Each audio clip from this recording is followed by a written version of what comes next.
What if I told you that one of the most powerful and controversial figures in modern America did not just build wealth, but carefully engineered an image so strong that millions of people believed in his success long before they ever saw the numbers? Donald J. Trump is not just a former president of the United States. He's a real estate heir, a media personality, a licensing machine, and one of the most debated financial figures in American history. Some call him a business genius, others call him a master of exaggeration. But one thing is certain, his financial story is unlike any other. Today, on Financial Notes, we begin the complete financial history of Donald Trump. Not the myth, not the slogans, but the money, the family, and the foundations that built the Trump empire. Donald John Trump was born on June 14, 1946, in Queens, New York. He did not grow up poor. He did not start from zero. He was born into real estate wealth, discipline, and opportunity. His father, Fred Trump, was already a highly successful real estate developer long before Donald Trump ever imagined building skyscrapers in Manhattan. Fred Trump was not flashy. He did not seek media attention. His strategy was simple and effective.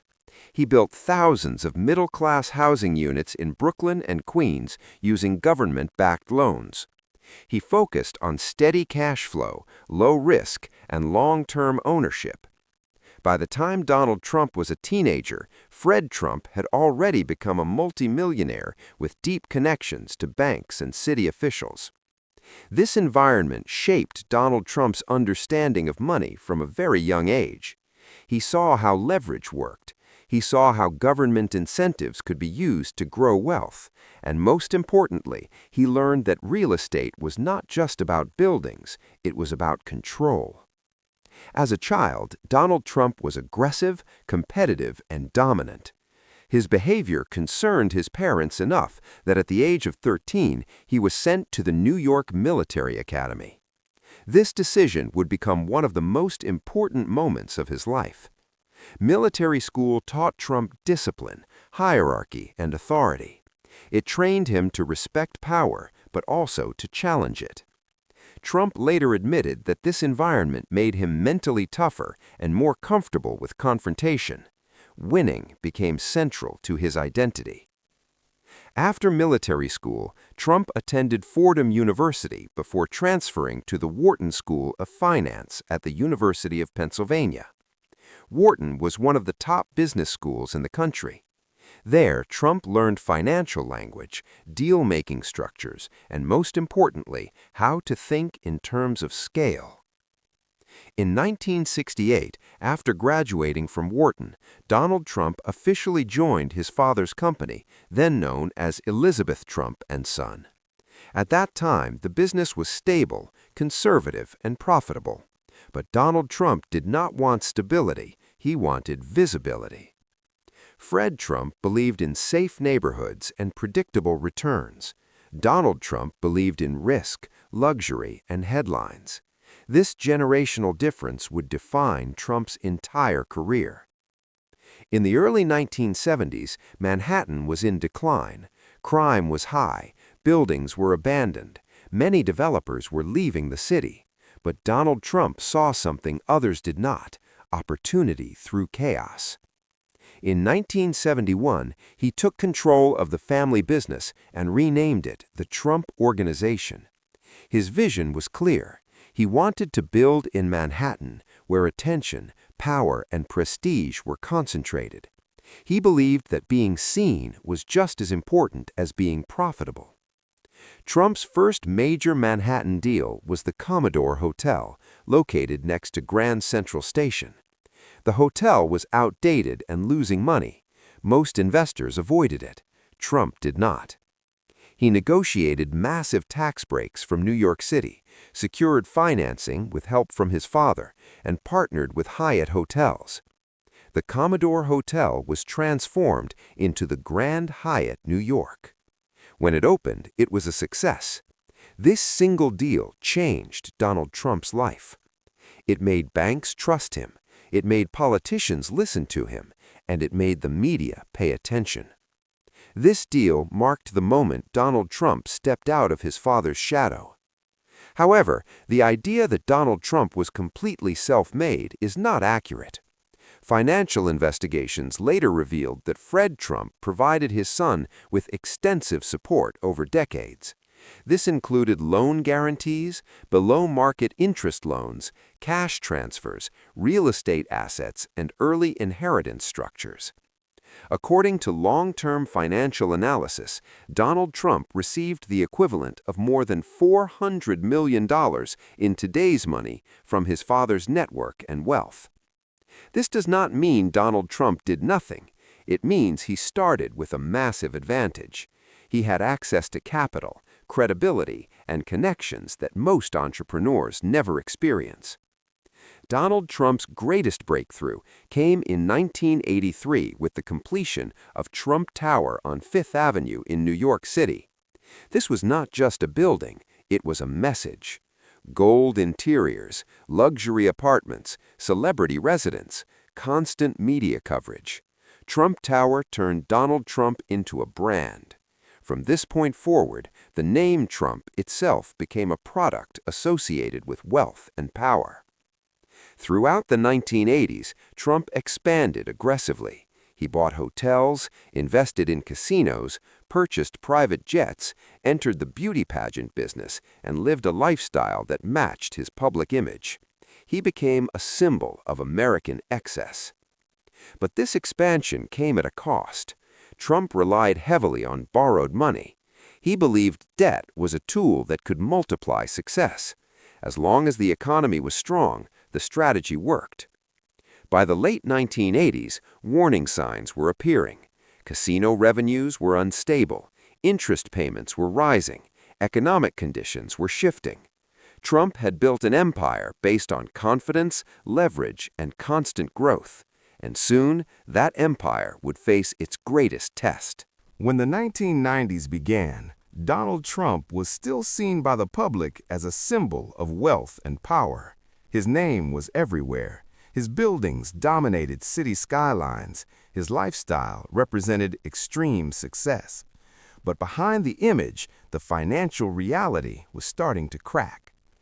Donald Trump's empire had grown too fast, too aggressively, and with too much borrowed money. He had bet heavily on casinos, luxury hotels, and real estate projects that depended on constant growth.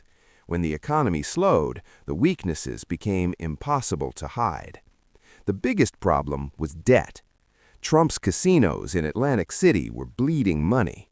The most famous of them, the Trump Taj Mahal, had opened in 1990 with a construction cost of over $1 billion.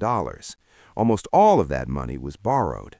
The casino was unable to generate enough cash to cover its interest payments. Within a year, it was on the edge of collapse. Banks stepped in. Negotiations began. Trump was forced to give up control of several properties, sell assets, and accept restrictions on his personal spending.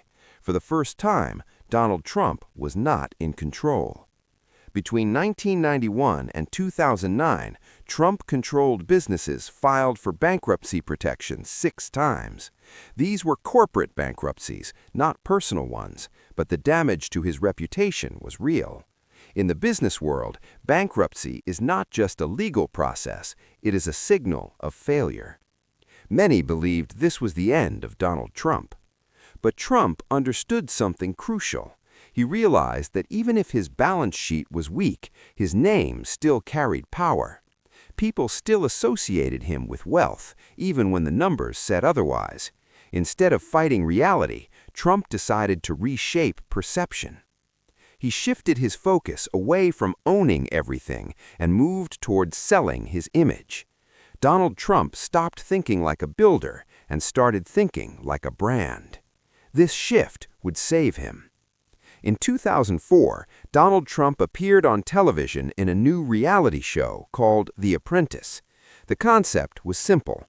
Contestants competed for success under Trump's leadership, and each week someone was eliminated with the now famous words, "You're fired." The show was a massive hit. Millions of Americans watched Donald Trump every week. They saw him sitting in boardrooms, making decisions, judging performance, and speaking with authority.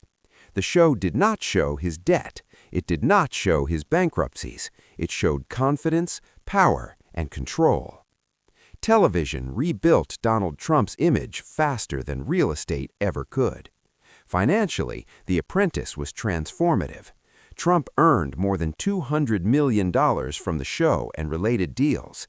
His speaking fees increased dramatically. His licensing opportunities exploded. Once again, Trump was profitable. But this time, he was earning money without taking massive risks.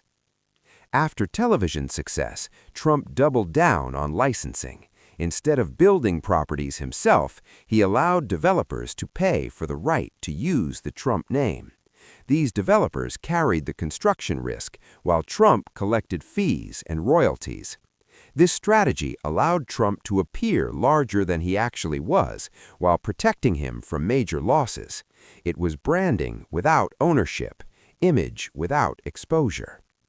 As a result, Trump-branded properties appeared around the world. Hotels, towers, and resorts carried his name, even when he did not own the buildings. This created steady income and reinforced the idea that Trump was everywhere. By the time Donald Trump entered politics, his financial position had stabilized. He was no longer expanding recklessly. He was maintaining, licensing, and monetizing attention. So, how rich is Donald Trump really? Trump himself has claimed many different numbers over the years. At times, he claimed to be worth $5 billion. Other times, $8 billion, even $10 billion. These numbers changed depending on the situation. Independent financial analysts have been far more conservative. Most estimates place Donald Trump's net worth between $2 and $3 billion. The exact number is difficult to verify because most of his assets are privately held and difficult to value. Trump's wealth is tied heavily to real estate, and real estate values are subjective. A property can be worth one number on paper and another in the market. Trump has also carried significant debt, which reduces net worth but does not always reduce influence. Some of Trump's most valuable assets include Trump Tower in New York, which remains a powerful symbol of his brand, and Mar-a-Lago in Florida, a private club that generates significant membership revenue and political influence. His golf resorts, especially in the United States and Europe, continue to generate steady cash flow. Golf, in particular, has become one of Trump's most reliable businesses. Membership fees, events, and branding keep these properties profitable even when real estate markets fluctuate. Trump's lifestyle has always supported his public image. He is rarely seen driving himself. He prefers chauffeured luxury vehicles. His personal aircraft, a customized Boeing 757 known as Trump Force One, is equipped with gold-plated interiors and luxury amenities. The jet itself is estimated to be worth over $100 million. These symbols matter. For Trump, perception has always been currency. However, Trump's wealth has never been free of controversy. His use of tax laws, property valuations, and financial disclosures has been heavily criticized. Reports revealed that in several years, Trump paid little or no federal income tax. His response was simple. He claimed he used the law legally and intelligently. Critics argued that Trump inflated property values to secure loans and deflated them to reduce taxes. These valuation disputes led to investigations and lawsuits that followed him for years. Despite this, Trump entered politics with a powerful financial message. He presented himself as a successful outsider, someone who could not be bought because he was already rich. Whether this was fully true or not, millions of voters believed it. Becoming president changed Trump's financial position again.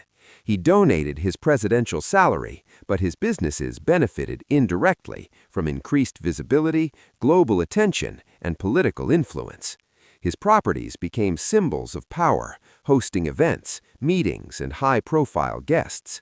Trump proved that in modern America, power itself can increase financial value. So, was Donald Trump a great businessman? The answer depends on perspective. He was not the most disciplined investor. He was not the safest builder. He failed publicly, took massive risks, and relied heavily on debt. But he survived. He adapted. And, most importantly, he mastered self-promotion better than almost anyone else in business history. Donald Trump understood that money follows attention, that branding can be more powerful than balance sheets, and that in a media-driven world, perception can become reality. He inherited wealth. He nearly lost control. He reinvented himself through television, and he turned controversy into profit. Donald Trump's financial story is not about perfection. It is about leverage, risk, collapse, and reinvention. It is a case study in how modern wealth is built, sold, defended, and reshaped. And whether you admire him or criticize him, his story forces one uncomfortable truth into the spotlight. In America, wealth is not just created by numbers, it is created by narrative. This was Financial Notes. If you want more deep financial stories about power, money, and the systems behind them, stay with us. Because understanding money is the first step to understanding the world.